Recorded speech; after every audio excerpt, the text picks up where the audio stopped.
वंशराज दुबे जी के पास। वंशराज जी, देखिए आप भी चुनाव लड़ते हमें दिख रहे हैं मजबूती के साथ। अगर देखें तो अलग अलग राज्यों में, पंजाब में आपने इस बार सरकार भी बना ली, अपनी दिल्ली में आपकी सरकार है ही, कांग्रेस को हटा के आपने वहां पर रिप्लेस कर दिया। अब आप गुजरात की तरफ रुक कर चुके हैं। उत्तर प्रदेश में भी आप आए थे, लेकिन यहां पर आपका कोई जादू चला नहीं।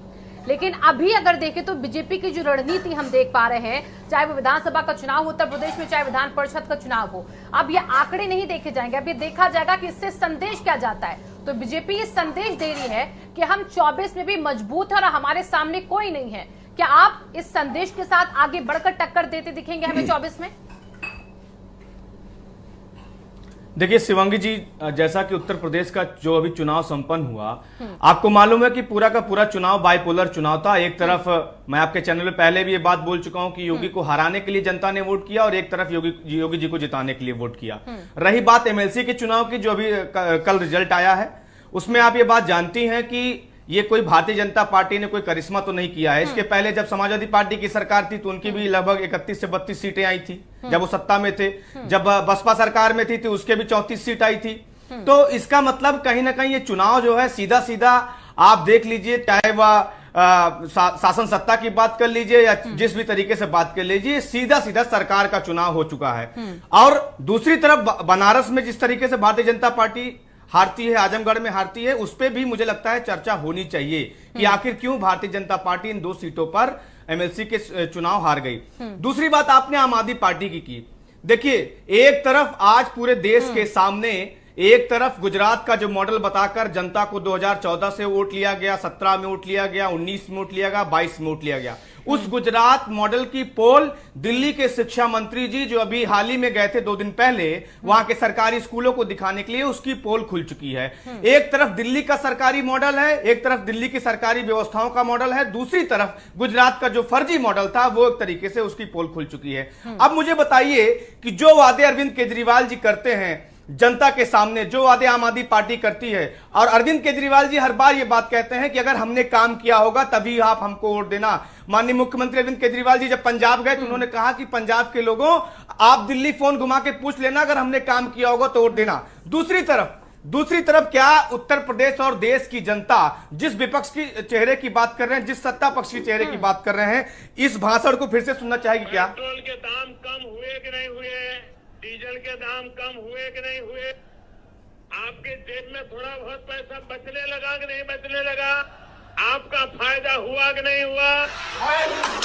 तो अगर इस तरीके की जनता आदी हो चुकी है, मुझे लगता है कि अब जो एक तरीके से महंगाई की मार जिस तरीके से जनता देख रही है, उत्तर प्रदेश की मैं बात कर लूं तो विपक्ष में यह बात ठीक है कि अब समाजवादी पार्टी के बस की बात नहीं है कि वहां से सत्ता को उखाड़ के फेंकना, यानी भारतीय जनता पार्टी को सत्ता से उखाड़ के फेंकना। जी वंशराज जी, तो आपने प्रधानमंत्री नरेंद्र मोदी का संबोधन सुना दिया पेट्रोल डीजल की बढ़ते दामों को लेकर, लेकिन देखिए ये शोर हमने देखा उत्तर प्रदेश के चुनावों में इस बार भी खूब चला और अभी भी खूब चल रहा है कि बढ़ती महंगाई दिख रही है। लेकिन उसके बाद भी हैरानी की बात तो यही कि जहां पर भारतीय जनता पार्टी मजबूत है वहां पर बीजेपी को कोई पछाड़ नहीं पाता है। आपने पंजाब में कांग्रेस को हटाया, वहां पर अंतरकलह उनकी हार की बड़ी वजह बन गई।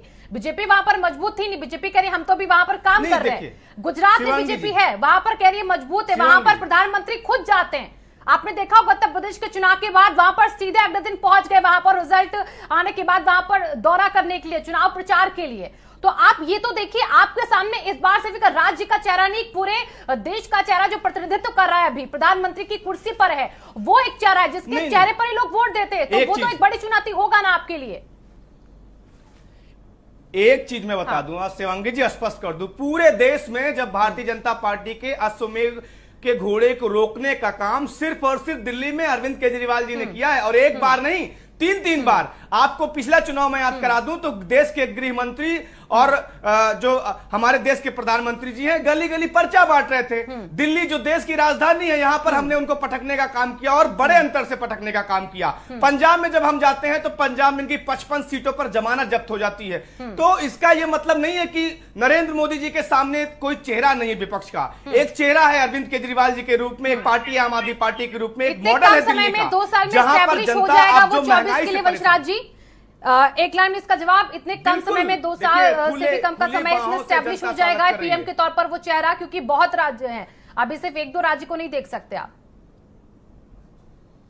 नहीं, बिल्कुल ठीक बात है। 2024 में भी टाइम है। अभी आपको जो इसी साल के अंत में हिमाचल और गुजरात का चुनाव है, जहां पर जनता इस बार मूड बना रही है। 27 साल से भारतीय जनता पार्टी जो गुजरात में शासित है, जिसने बंटाधार कर दिया सरकारी स्कूलों का, विकास के नाम पे कुछ नहीं हुआ है, उसकी पोल परत दर परत आम आदमी पार्टी खोलेगी। बस थोड़ा समय आप दीजिए। हिमाचल की जनता भी मूड बना चुकी है। हमारे साथ जुड़ चुके हैं कांग्रेस से शैलेंद्र वंशराज जी।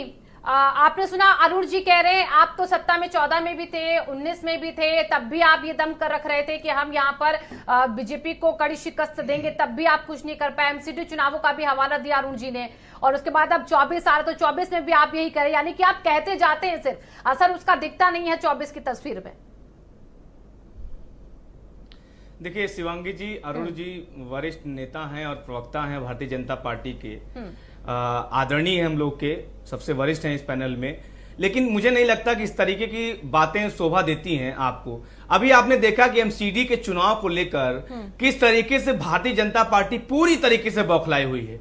आप सोचिए, क्या हिंदुस्तान में ऐसा कभी हुआ था कि किसी राज्य में चुनाव आयोग प्रेस वार्ता करने जा रहा हो, समय तय हो गया हो, प्रेस वार्ता करने से ठीक 1 घंटे पहले, जिस दिन चुनाव की घोषणा करनी थी एमसीडी के चुनाव को, ठीक 1 घंटे पहले भाजपा कार्यालय से कोई चिट्ठी पहुंचती है और प्रेस वार्ता रद्द कर दी जाती है चुनाव आयोग की। क्या ये आज तक अरुण जी जो वरिष्ठ हैं, सबसे वरिष्ठ हैं, ये बताइए कि हिंदुस्तान में ऐसा कभी हुआ था कि चुनाव आयोग प्रेस वार्ता करने जा रहा है एमसीडी के चुनाव को लेकर और प्रेस वार्ता रद्द कर दी जाती है? जिस तरीके से तानाशाह रवैया अपनाते हुए एमसीडी के एक तरीके से उसको एकीकरण को लेकर एक नया कानून सदन से पास कराया गया, यह सिर्फ और सिर्फ एक डर है भारतीय जनता पार्टी का। मैं लिख के देता हूं आपके चैनल पे, और माननीय मुख्यमंत्री अरविंद केजरीवाल जी ने भी भारतीय जनता पार्टी के नेताओं को स्पष्ट रूप से कहा कि अगर आपको डर नहीं है हारने जीतने का, तो अभी आप चुनाव करा के देख लीजिए। ठीक बात है, आपने 6 महीने साल भर टालने की कोशिश की, वो सिर्फ और सिर्फ क्योंकि हार को आप टालना चाहते हैं, क्योंकि आप चाहते हैं जो गुजरात में आपकी छीछा लेदर होने वाली है,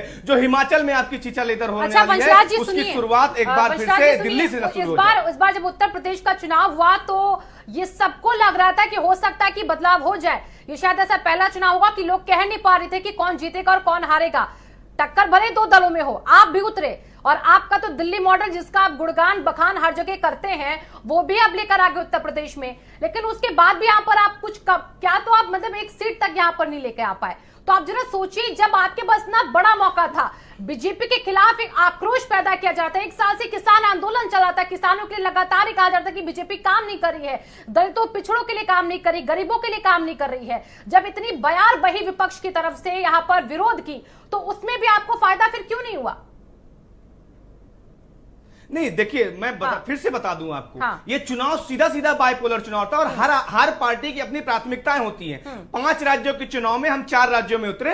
हमारी पहली प्राथमिकता पंजाब चुनाव जीतने की थी, पंजाब राज्य को जीतने की थी। हमारी दूसरी प्राथमिकता गोवा थी, उत्तराखंड थी, फिर उत्तर प्रदेश था। उत्तर प्रदेश एक बड़ा राज्य है और हम एक सीमित संसाधन वाले दल हैं। हमारे पास कोई अंबानी अडानी जैसा एक कोई उद्योगपति नहीं है जो हमको फंड करता हो। हमारे पास कोई बड़े बड़े पूंजीपति नहीं। हमारी पार्टी रिक्शा वाला जब चंदा देता है तो उस पैसे से चलती है, आम आदमी के चंदे के पैसे से आम आदमी पार्टी चलती है। इसलिए मैं आपको फिर से स्पष्ट रूप से बता दूं कि ये चुनाव जो 2022 में संपन्न हुआ है, आम आदमी पार्टी का